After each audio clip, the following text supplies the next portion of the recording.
Thanks, Claire, and I too acknowledge the traditional owners of this land. Each week or each month I get a list of new acquisitions in the State Parliamentary Library, and I saw one that really caught my attention just this week.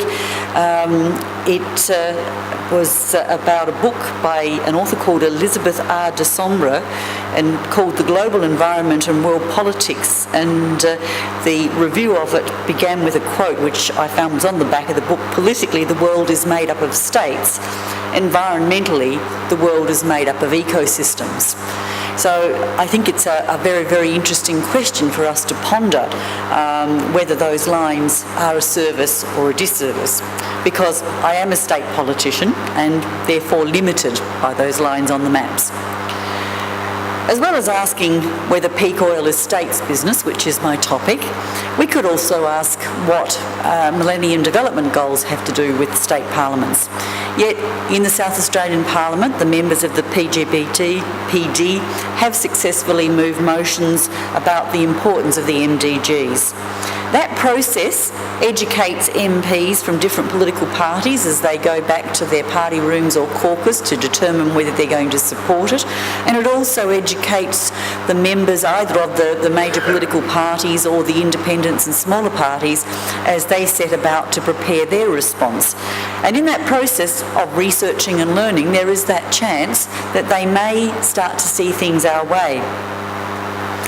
The question I ask myself is what peak oil and the MDGs have in common.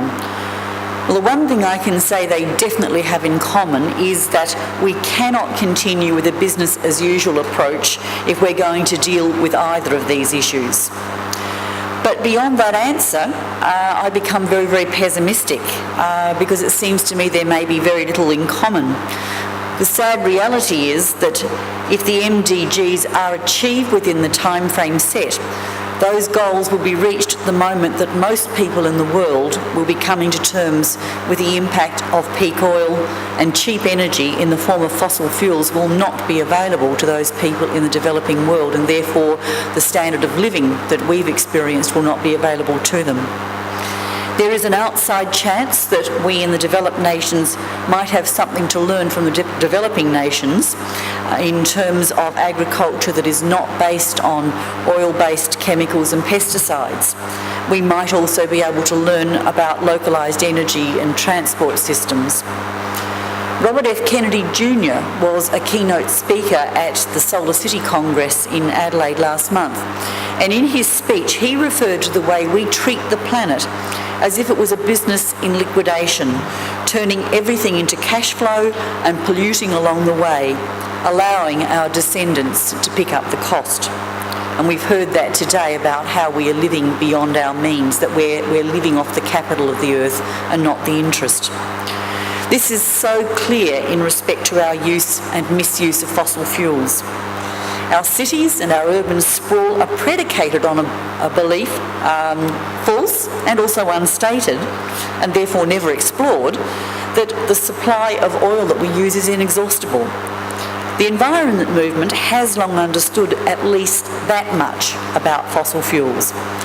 But the impacts of the declining supply of those fuels, and in particular oil, will be felt well beyond the simple problem of not being able to drive our cars the sorts of distances that we've become used to.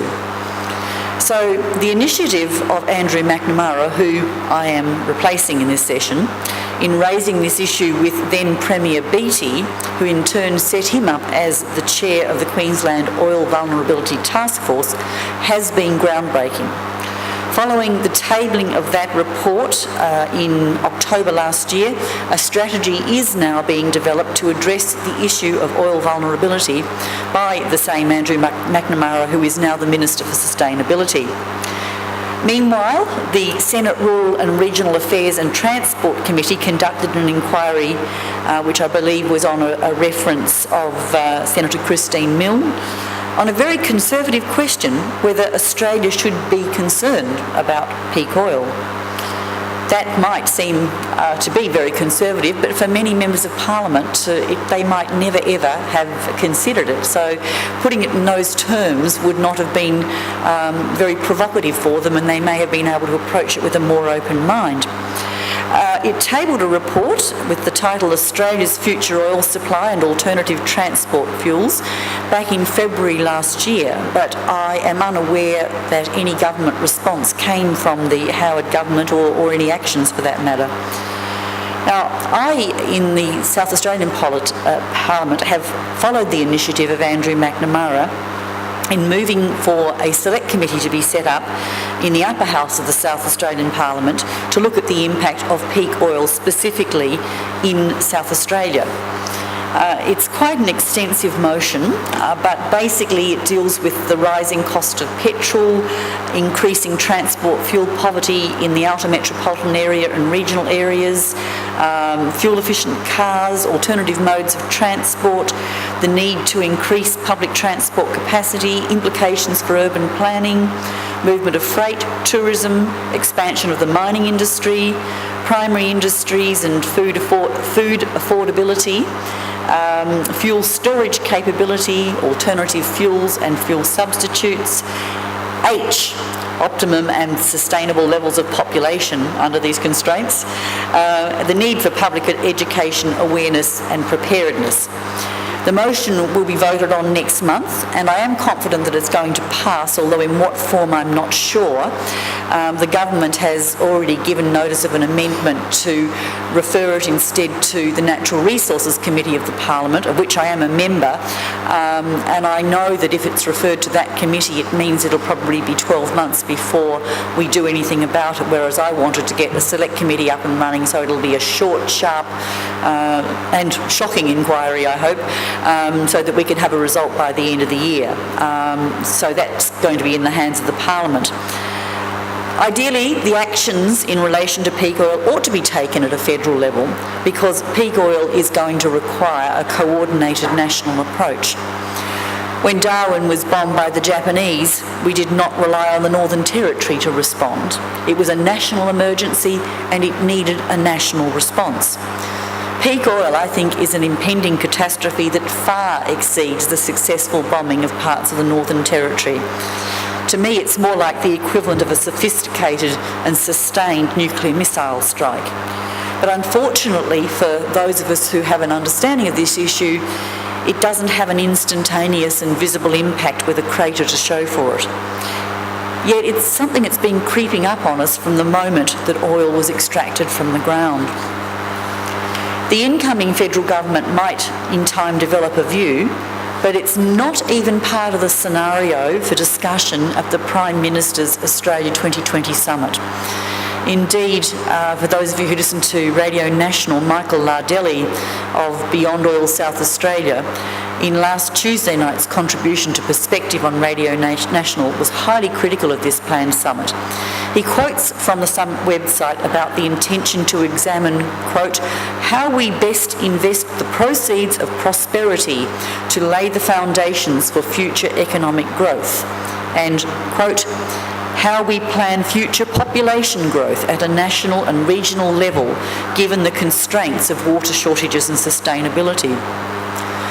Michael Lardelli posits that the outcome of the summit will be looking like a hallucination by 2020, given that the assumptions are that we will seek to further increase population and that the economy will grow.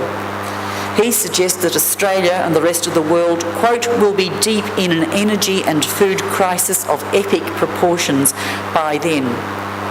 Now, if Michael Lardelli is correct, and I'm afraid I'm a pessimist, I believe he is, the states that take action now will have an advantage. Spending money on mass transit systems, on rail freight systems, on alternatives to oil-based agricultural fertilisers and developing alternative energy sources which are truly environmentally sustainable needs to be happening now. So Queensland is planning and South Australia might be about to start talking about planning. Unfortunately, it is still all talk and no action.